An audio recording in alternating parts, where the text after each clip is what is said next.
Hola, estimados estudiantes. Les habla Stanley Arguedas, profesor del equipo de la Escuela de Áreas Marinas. Y bueno, este video es sobre una conferencia sobre el marco conceptual y metodológico para el análisis de los servicios ecosistémicos en un área marina protegida. Lo que yo les voy a comentar primero es un marco teórico conceptual y luego les voy a mostrar 6 pasos que hemos usado para incorporar el tema de servicios ecosistémicos en el análisis que hacemos en la fase de diagnóstico. Esto es un aporte para ustedes, para que ustedes puedan tener por lo menos una base metodológica con la cual pudieran hacer estos análisis.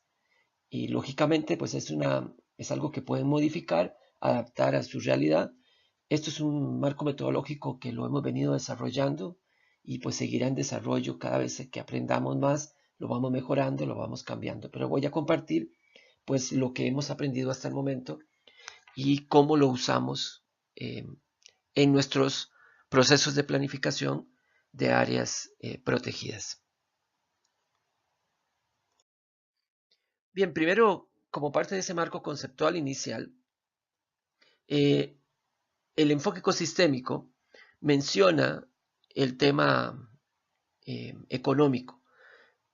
Este enfoque dedica, recordemos, los principios 4 y 10 al tema de lo económico, y en ese sentido el enfoque ecosistémico llama la atención al gestor sobre 2 aspectos importantes.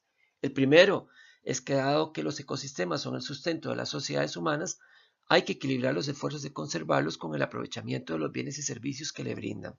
Y el segundo es que todas las fuerzas que modelan el territorio son de índole económico y por lo tanto deben ser gestionadas de una manera que se logre que esas fuerzas más bien conserven los recursos naturales. Entonces hay que aprender a usar la lógica económica como una herramienta de conservación que complementamos a las regulaciones. Sobre lo segundo no vamos a tratar en esta conferencia, pero sí sobre la primera parte. Y en ese sentido, pues es importante que entendamos que las áreas protegidas deben ser de alguna manera solidarias y subsidiarias del desarrollo de los pueblos en América Latina. Por lo tanto, debemos no solamente preocuparnos, también debemos ocuparnos que generen beneficios a la sociedad y además que estos lleguen de una manera justa y equitativa a las personas que los van a recibir. Este es un principio básico de la conservación hoy en día, está plasmado en el paradigma del económico del enfoque ecosistémico y por lo tanto pues estamos llamados a eso como conservacionistas, como gestores de áreas protegidas. Nuestro deber no es solamente conservar el recurso, es también de alguna manera hacer que ese recurso genere beneficios a la sociedad. Esos beneficios pueden darse de diferentes formas, aun cuando el área sea una área de protección estricta, puede generar algún tipo de beneficios por uso indirecto o inclusive beneficios por el no uso. Y eso pues debemos procurar identificarlos, pues, ponerlos en valor y mostrárselos a la sociedad. Recordemos que la economía es la capacidad de un grupo humano de satisfacer sus necesidades, haciendo un uso eficiente de los recursos escasos. Entonces, cuando hablamos de estos mecanismos económicos, no estamos hablando de mecanismos necesariamente financieros. O sea, no estamos hablando necesariamente de entrar en una lógica de mercado, de venta y de transacción financiera. De lo que estamos hablando es de que las áreas protegidas deben gestionarse en un contexto económico, lo cual implica que esos territorios dedicados a conservación de alguna manera deben ayudar a, a que las sociedades satisfagan sus necesidades básicas. Esto no significa, insisto, que estemos mercantilizando el recurso o que eso implique necesariamente una extracción directa del recurso, pero sí entender cómo estos recursos que están siendo protegidos tienen un impacto económico, o sea, ayudan a las sociedades a satisfacer sus necesidades, sean estas necesidades directas de alimentación o sean estas necesidades indirectas por medio de satisfacción del empleo, generación del empleo, o inclusive satisfacciones espirituales como la compensación o el hecho de sentirse bien por conservar algo o inclusive un paisaje, la satisfacción de conservarlo o de admirarlo.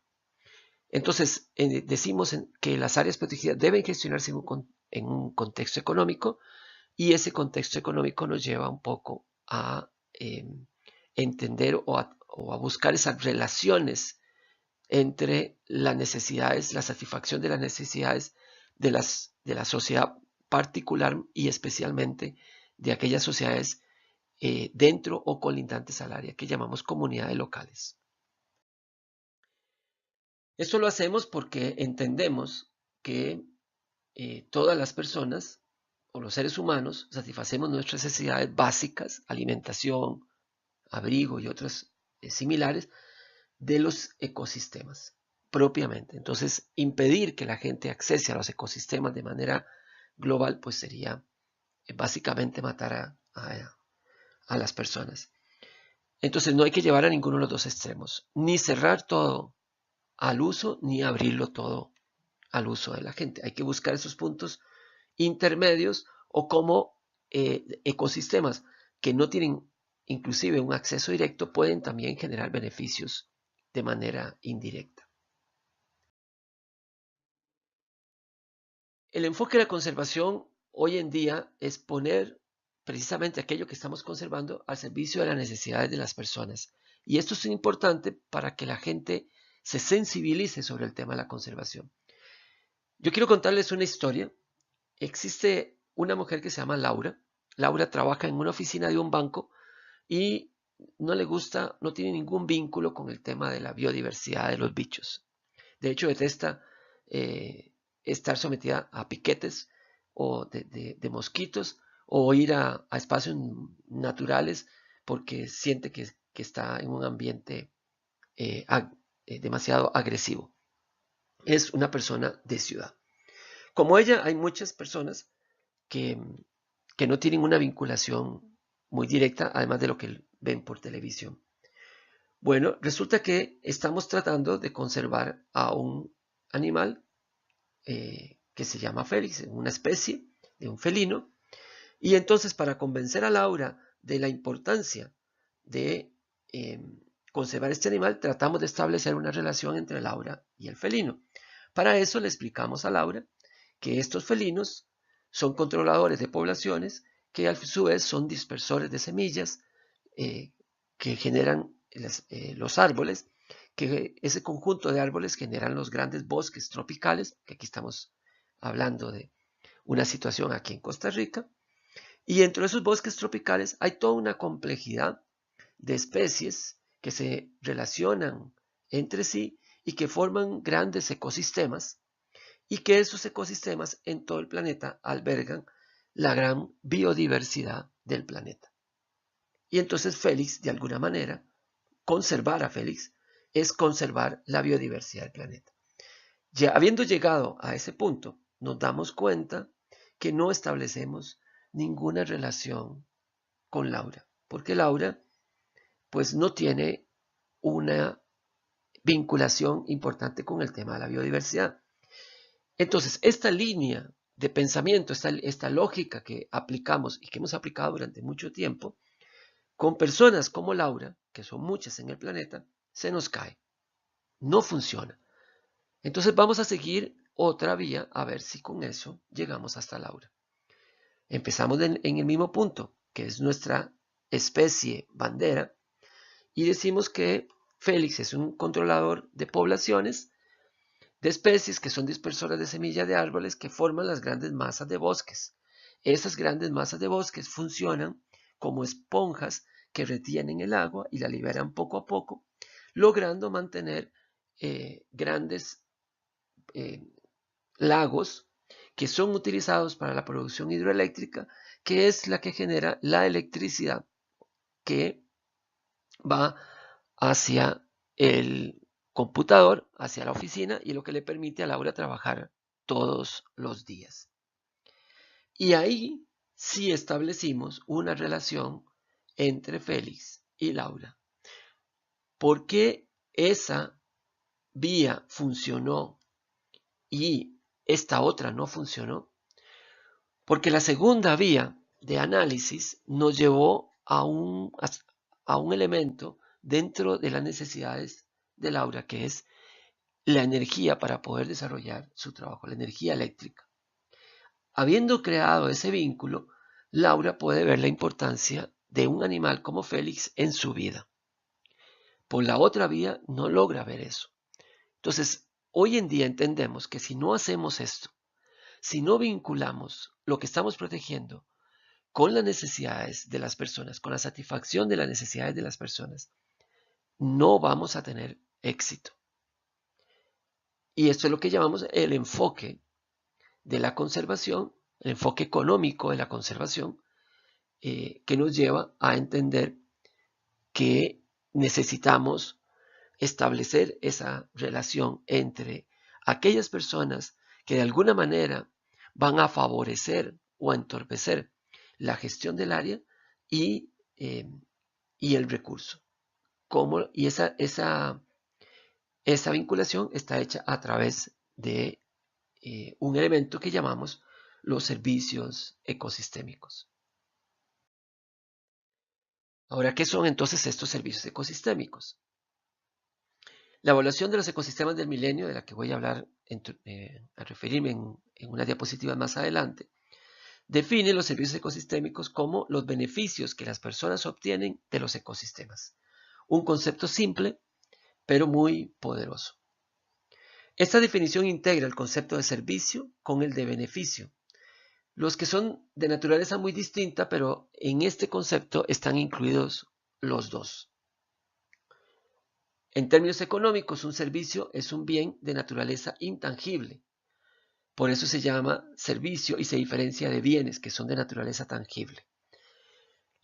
Entonces, los servicios son aquellos beneficios que yo no puedo tocar, digamos, no puedo medir, no puedo pesar. Y los bienes son aquellos beneficios que yo sí puedo, de alguna manera, medir, tocar, comerme, oler. Son tangibles. Hay diferentes tipos de servicios ecosistémicos. Ya se han establecido unas categorías que están usadas y aceptadas mundialmente. Hablamos de bienes y servicios de aprovisionamiento, que son aquellos, por ejemplo, que nosotros extraemos directamente, como el agua, los alimentos, la madera, las fibras, todo aquello que usamos de manera directa, que extraemos. En el caso de las áreas marinas, por ejemplo, en este tipo entran los peces, todos los tipos de mariscos, algas, en fin, la sal, todas esas cosas que podemos extraer del mar. Tiene otros que son los servicios de regulación, aquellos que regulan clima, regulan precipitaciones, agua. Por ejemplo, los servicios de regulación de las zonas estuarinas, en el caso de las costas, en el trópico, los manglares, son ecosistemas que ayudan a regular, por ejemplo, las entradas de huracanes o de tormentas, ayuda a esa regulación.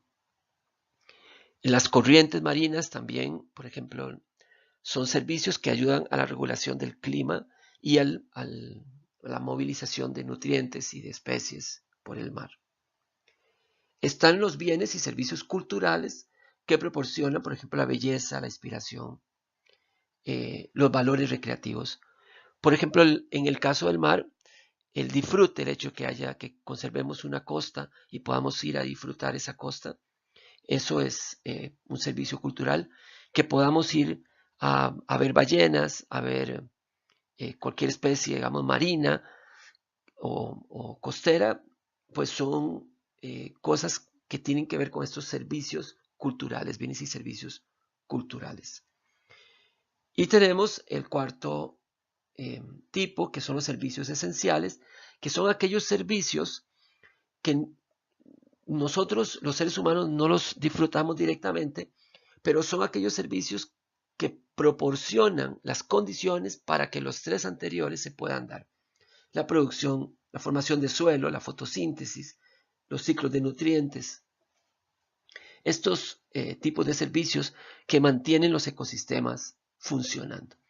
Bueno, estos son los 4 tipos de servicios que hay en la literatura, fueron establecidos bien por en principio, vamos, retomados en toda la literatura que se generó en este tema de la evaluación de los ecosistemas del milenio.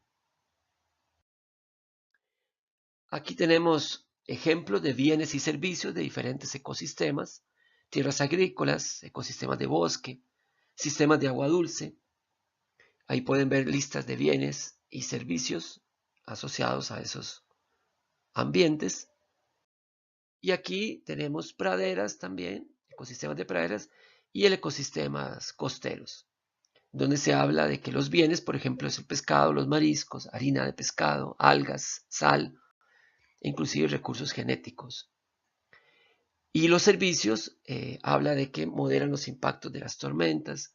Ahí está el caso de los manglares que les mencionaba, o las islas que forman esas barreras. Proporcionan hábitat para la fauna silvestre, mantienen la biodiversidad, diluyen y tratan desperdicios, y en fin, ahí pueden leer los demás. Entonces, esto es para que tengan simplemente una referencia de este tema de bienes y de servicios. Ahora hay otro elemento que es importante mencionar y es el tema del bienestar humano. El bienestar humano tiene que ver con el vivir bien, con la calidad de vida y con otros elementos o conceptos similares que tratan de describir las necesidades que debemos cubrir los seres humanos para vivir sintiéndonos bien, ya sea vivir bien individualmente, en grupo familiar o en sociedad, que son diferentes escalas y que tienen diferentes necesidades. Un elemento del bienestar humano no describe una actividad, sino un estado, una condición deseada. Un elemento del bienestar humano se refiere, por ejemplo, a la salud, se refiere a la alimentación, el abrigo. Podemos hablar también en algunos casos del empleo y otros aspectos. Estas cosas las llamamos elementos del bienestar humano. O sea, son aquellas cosas que hay que resolver para que un grupo humano pueda vivir bien. Y hay algunos elementos que son tangibles, igualmente hay otros elementos que son intangibles. Por ejemplo, el amor, la seguridad y otros similares. Ahora, la percepción sobre el bienestar humano es una construcción colectiva de un grupo social, por lo que algunos de estos elementos esenciales pueden variar de un área marina protegida a otra. En un área marina puede ser esencial para su bienestar el acceso al empleo. En otros casos puede ser que no, puede ser que sea el acceso directo a ¿cómo se llaman? Los bienes de alimentación. Por ejemplo, algunas culturas indígenas en la Amazonía no están interesadas en tener empleo, están interesadas en acceder al bosque. Ahí obtienen lo que necesitan para vivir. Y bueno, hacen algunas cosas, artesanías y cosas que venden para comprar en, ciudades, comprar algunos elementos adicionales que requieren. Pero para ellos el empleo no es un elemento fundamental. Pero en otras sociedades sí necesitan empleo porque básicamente la manera de acceder a sus beneficios, a su salud, a la vivienda y a otros elementos que requieren es por medio del dinero, el poder adquisitivo familiar.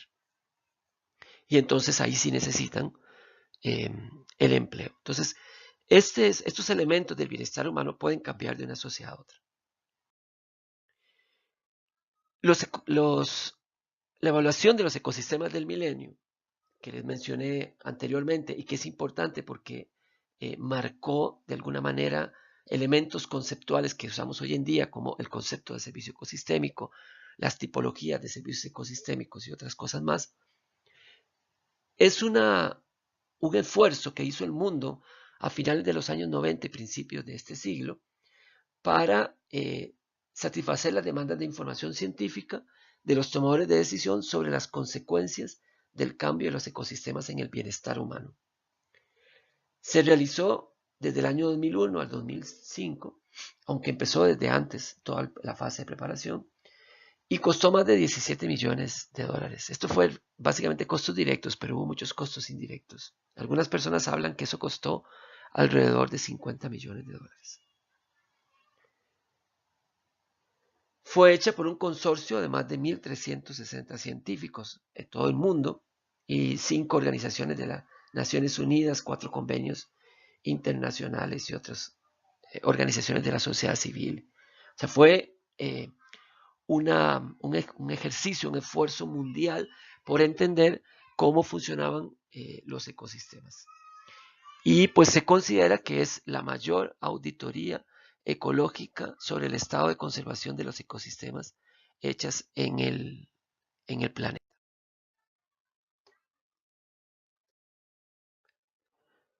Bien, esto que vemos aquí es un producto de ese esfuerzo, de esa evaluación de los ecosistemas del milenio. Y es quizá la primera vez en donde esto es colocado de una manera consensuada, concertada y con la fuerza de la información científica, pero es algo que ya conocíamos, y particularmente la gente que produce del sector primario entiende muy bien esto. En el cuadro de la izquierda se muestran esos 4 tipos que les mencioné anteriormente de servicios ecosistémicos, y en el cuadro de la derecha muestra los elementos del bienestar humano. Y ahí ellos establecieron unas relaciones entre los servicios de los ecosistemas, los diferentes tipos, y los tipos de componentes del bienestar humano. Abajo se describe qué significan los colores de la flecha y qué significan el grosor también de esas flechas. Este esfuerzo evidenció o puso, digamos, en blanco y negro el hecho de que si deterioramos los servicios ecosistémicos o la capacidad de producir esos servicios ecosistémicos por parte del planeta, estaremos afectando el bienestar humano. Esto, como digo, como información no es nueva. Lo que fue nuevo fue la primera vez que fue mostrado por un grupo de científicos con datos también que sustentaban estas relaciones y sustentaban, digamos, precisamente el deterioro de esas relaciones. Entonces nosotros en los planes de manejo, en los planes de gestión, es muy importante que en la fase de diagnóstico logremos identificar ese marco de relaciones entre los servicios ecosistémicos y el componente del bienestar humano. Esto es fundamental por muchas razones que ya he venido explicando. Una de ellas, por ejemplo, es que si perdemos esos servicios ecosistémicos, hay comunidades que se van a ver afectadas. Pero también es porque de esa manera podemos mostrar, e inclusive demostrar con números, por qué es importante conservar esos ecosistemas desde el punto de vista social, no desde el punto de vista biológico per se. Hay mucha gente que está dispuesta a conservar un ambiente natural simplemente por respeto a la vida, por conciencia, por valores morales y por otra serie de elementos. Ahora, muchos tomadores de decisión políticos tienen que elegir si tienen que elegir, por ejemplo, entre permitir una extracción petrolera marina o hacer un área protegida o conservar un ambiente, su análisis es un análisis económico de impacto. Si nosotros mostramos solamente un análisis de impacto sobre la biodiversidad y no mostramos cómo eso impacta a la sociedad, estamos mostrando solo una cara de la moneda y estamos quedando de alguna manera con mucho menos argumentos de los que podemos darles para sustentar la importancia de la conservación de ese lugar desde el punto de vista social. Entonces, esto es muy importante hacerlo en los procesos de planificación. Y hoy en día se hace muy poco. Prácticamente casi no se hace. Se hace un análisis de la viabilidad de elementos focales, del estado de los ambientes, que nos dice la capacidad que tienen esos ambientes para seguir proporcionando los bienes y servicios. O sea, se hace un análisis del lado izquierdo. Algunas veces se hace un análisis del lado derecho y se habla o se analiza de cómo las comunidades hacen uso del área o el estado, digamos, del bienestar humano de esas comunidades. Pero no hacemos ese análisis de relacionamiento entre los elementos focales que estamos conservando y que son los responsables de producir esos servicios ecosistémicos con el bienestar humano. ¿Cómo podemos hacer esto? Bueno, aquí es donde les quiero proponer un marco metodológico que nosotros usamos para que ustedes puedan tenerlo como base y utilizarlo en sus procesos de planificación. Es un proceso muy simple y muy útil.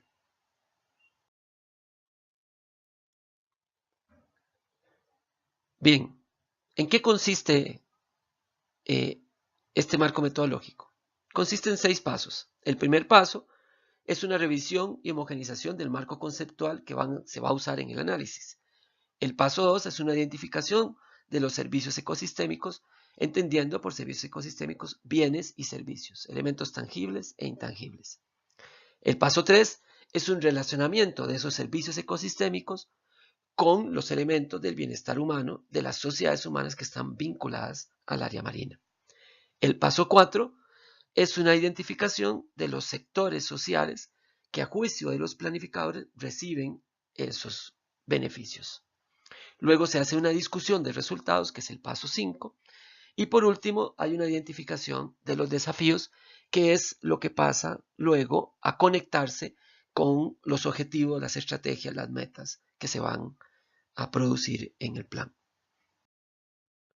Bien, vamos entonces a ver el paso 1. Para el paso 1, simplemente yo les voy a mostrar algunas preguntas que hemos usado y que básicamente las respondemos en el colectivo del grupo, y eso lo sistematizamos y lo convertimos en nuestra base conceptual. Entonces aquí es importante responder estas preguntas. ¿Qué se entenderá por un servicio ecosistémico y cómo se van a clasificar? Vamos a usar la clasificación de los ecosistemas del milenio y vamos a revisar entonces la bibliografía, lo que explica la literatura, y entonces vamos a tratar de estandarizar en esa respuesta.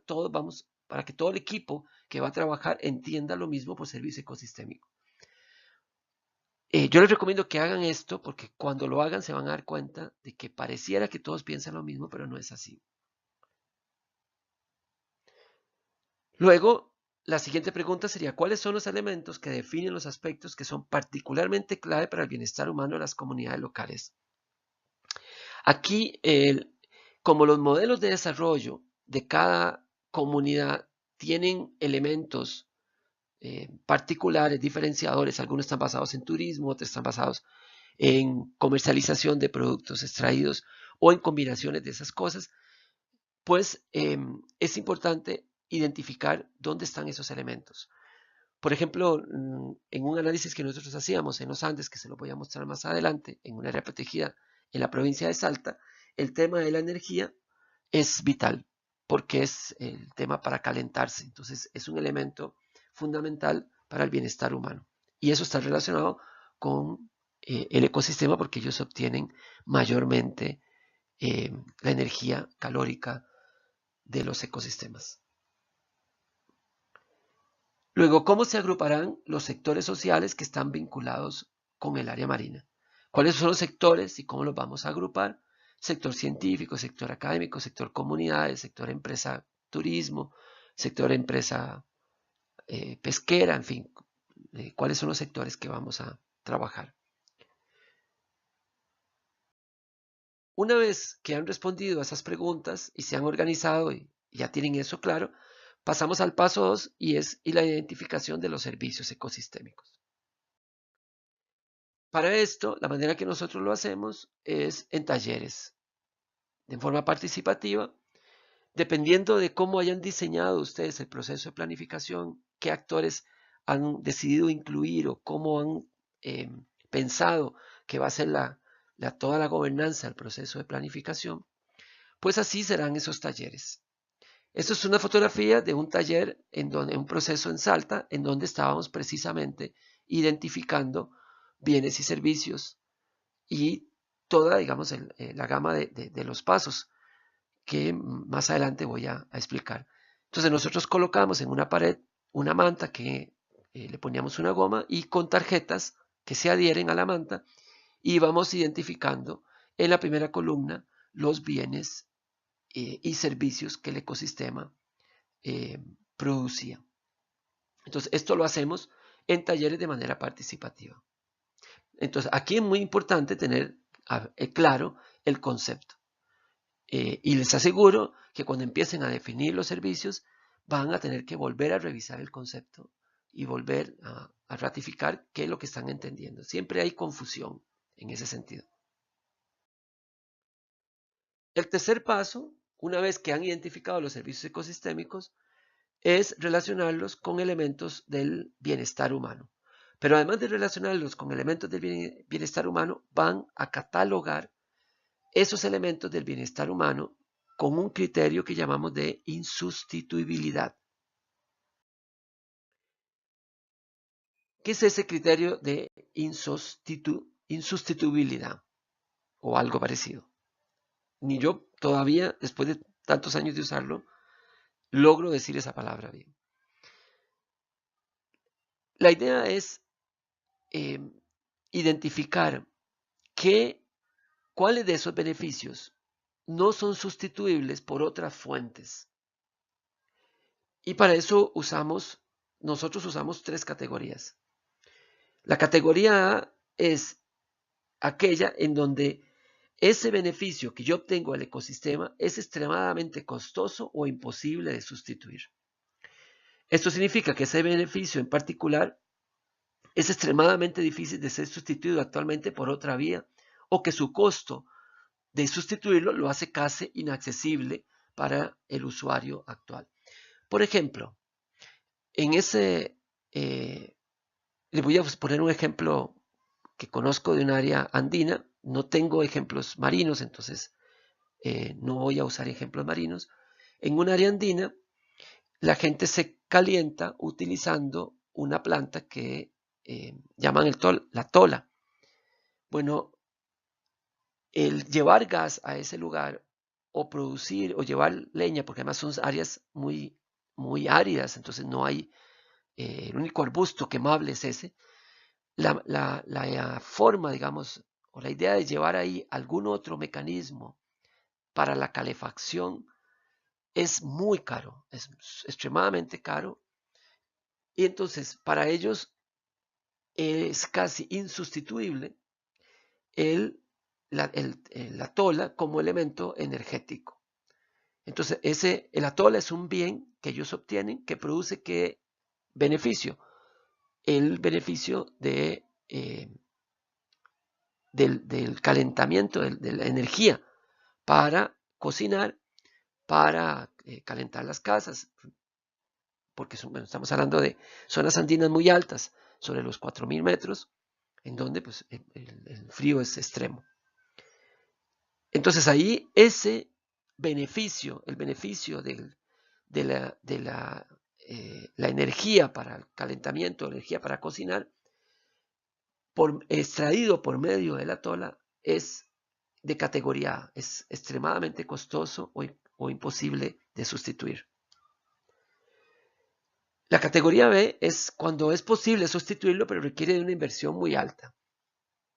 Esto significa que se puede sustituir con una inversión alta, pero no comparable con el caso anterior. ¿Qué quiere decir? Bueno, que no es tan alto el precio. Sí podría, sería factible. Ahí, por ejemplo, en ese caso de los Andes, uno de categoría B fueron la energía solar, que hay un proyecto de producción de llevar energía solar la energía eléctrica, perdón, por solar. O sea, ellos tienen energía, usan energía eléctrica hoy en día y, la sacan de la energía solar, tienen pequeños paneles y eso, digamos, es un aprovisionamiento del ecosistema, pero está la posibilidad de llevar energía por un tendido eléctrico porque, vamos, hay una industria que está proporcionando eso en ese lugar y entonces el costo no es tan alto. Entonces ese es un beneficio del ecosistema que no es tan caro sustituirlo. De hecho, probablemente pasarán unos años y ya ellos no usarán paneles solares, usarán esa energía que viene por el tendido eléctrico. Y la C es un tipo de beneficio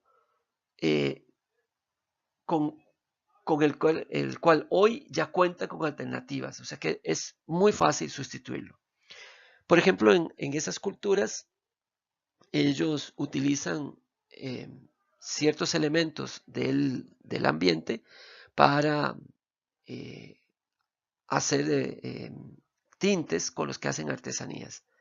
Bueno, ya hay una gente que está llevando tintes, que son tintes naturales, pero que son producidos en otros lugares y que son tan efectivos, o inclusive a veces más efectivos que los que ellos usan.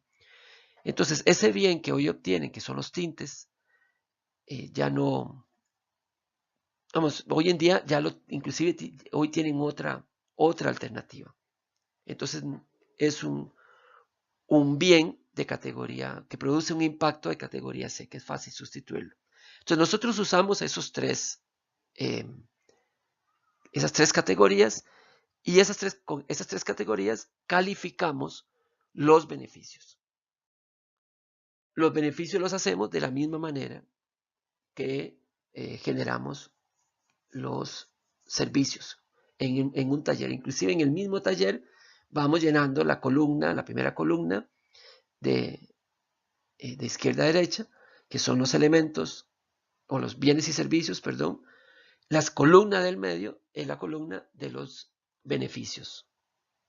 Entonces vamos identificando esos beneficios e inclusive ahí mismo se van catalogando como beneficios de tipo A, o sea, insustituibles, de tipo B, que es posible sustituirlos, pero el costo es importante, o de tipo C, que ellos lo utilizan hoy en día, pero también tienen otras alternativas. Luego de esto pasamos al paso 4, que es identificar cuáles de los sectores sociales que definimos en el paso 1 reciben esos beneficios. Y para esto usamos la misma técnica. Y en esa manta que ven en la foto superior izquierda, verán que hay un cuadrito, una tarjeta que en ese momento no había sido llenada, que son esos sectores. Y ahí, bueno, decimos el sector tal obtiene los beneficios tales, tales y tales. Lo que hacemos para hacer esos links es ponerle números. Le ponemos números a los servicios y letras a los beneficios. Y con eso, después en la tarjeta colocamos, por ejemplo, el sector comunidad y le ponemos A, B y C. Significa que obtiene los beneficios, el beneficio A, el beneficio D, por ejemplo, el beneficio F, y así. Y de esa manera lo ligamos. Y podemos decir que es beneficio energía, tiene el número 1, 3 y 5, que significa que se obtiene a partir de los bienes o de los servicios 1, 3 y 5 identificados en la columna de la izquierda.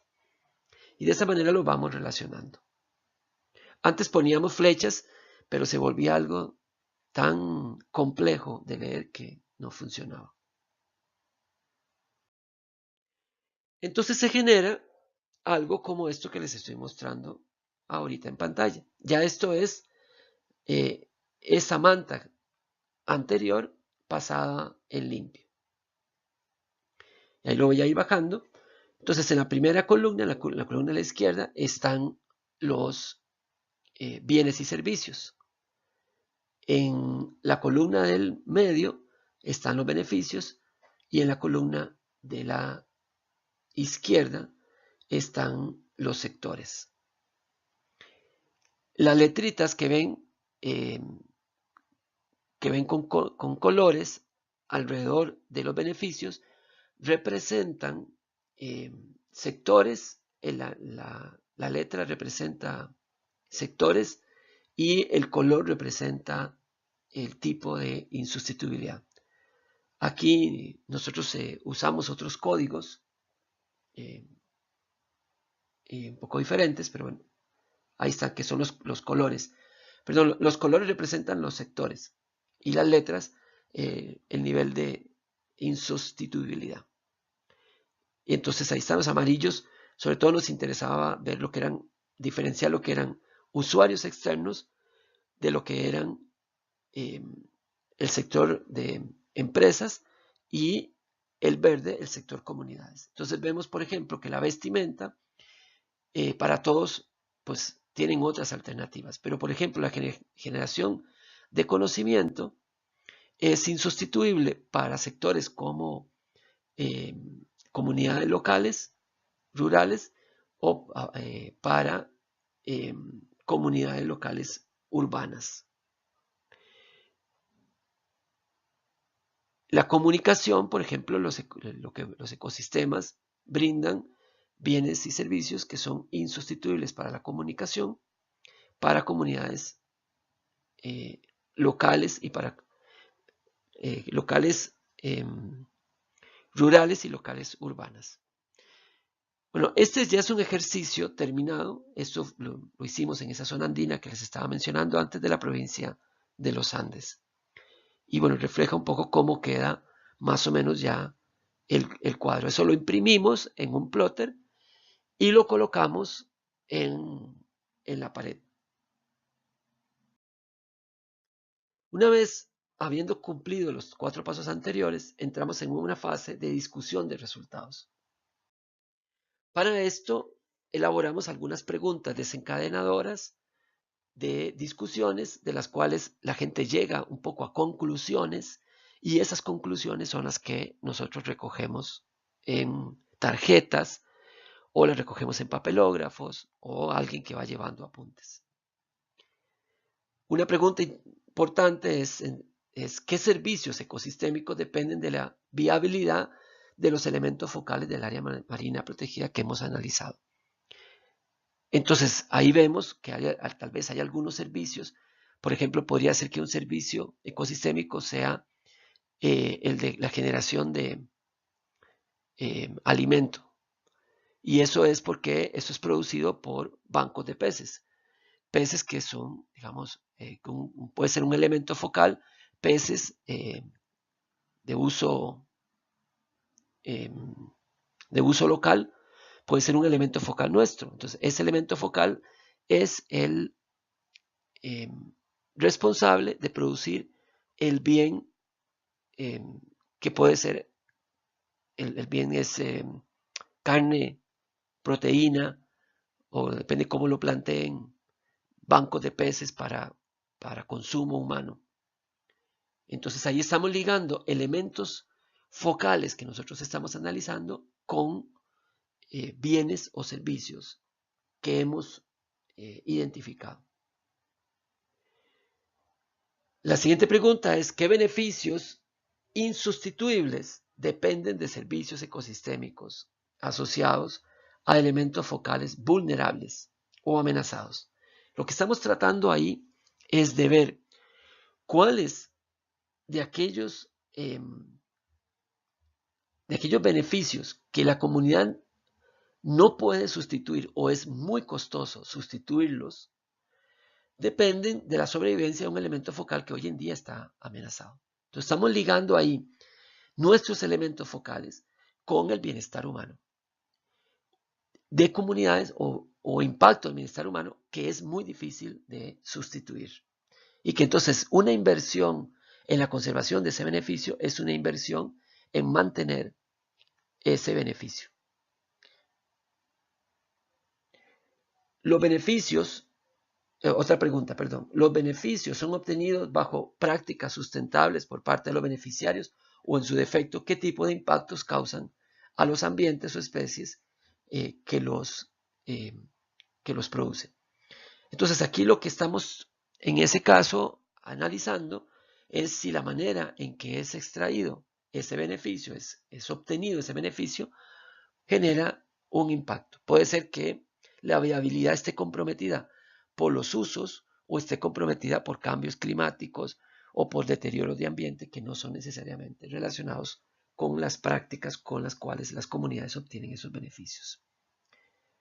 Entonces vean que aquí estamos armando esas relaciones y estamos desgranando todas esa red de relaciones y tratando de entenderla más en profundidad, pero sobre todo entender las partes de esa red de relaciones.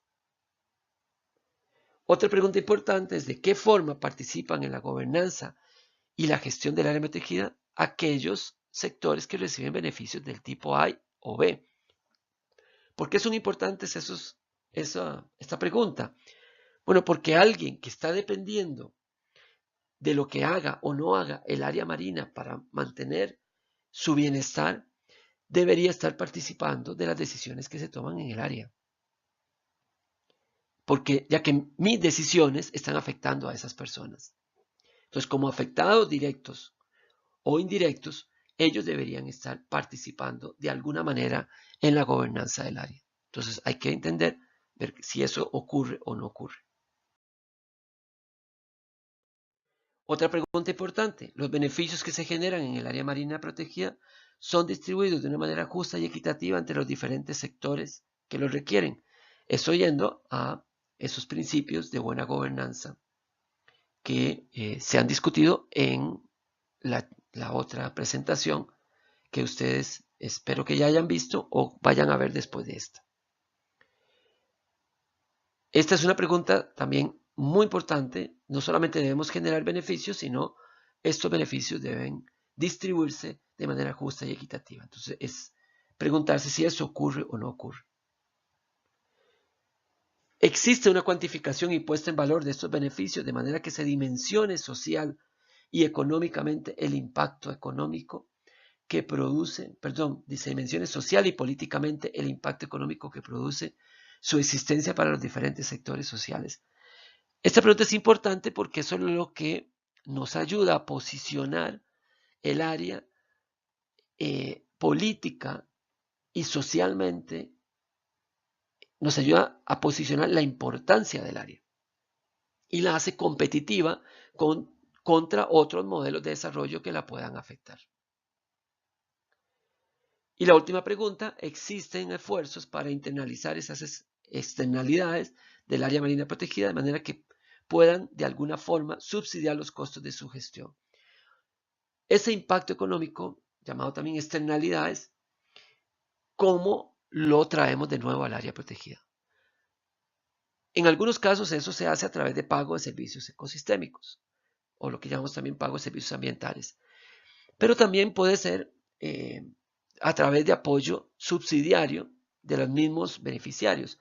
Por ejemplo, que las comunidades ayuden con el monitoreo del área, ayuden con la vigilancia del área y con otras necesidades o apoyos a la gestión del área.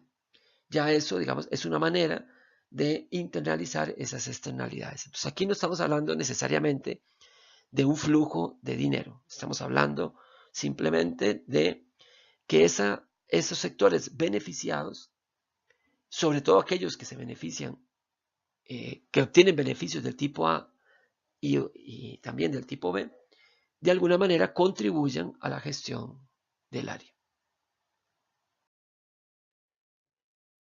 Habiendo hecho esa discusión, en el mismo marco inclusive de esa discusión, identificamos los desafíos.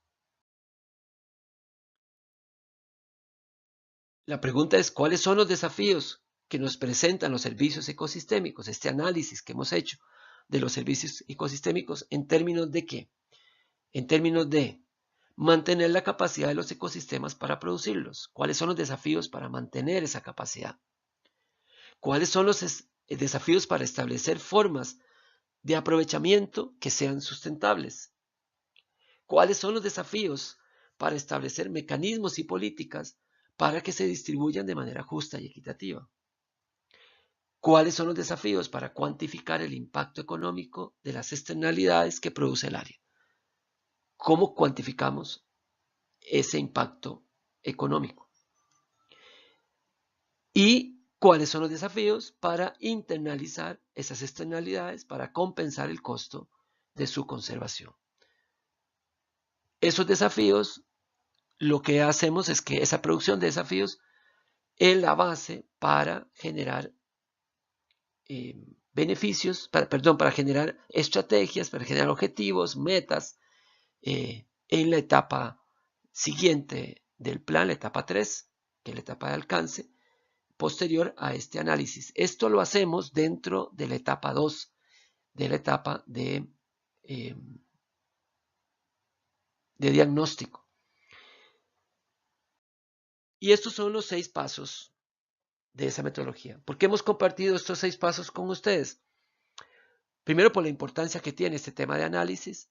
Segundo, porque a mi criterio personal, el análisis que se hace a partir de los estándares abiertos no es lo suficientemente poderoso, profundo y comprensivo como para ser suficiente para este tema. Y siendo este un tema álgido, un tema súper importante, debemos darle un tratamiento especial en el diagnóstico. Muy bien, los dejo entonces para que de nuevo se sumerjan en su trabajo, en su vida diaria y nos vemos en el foro. Muchas gracias.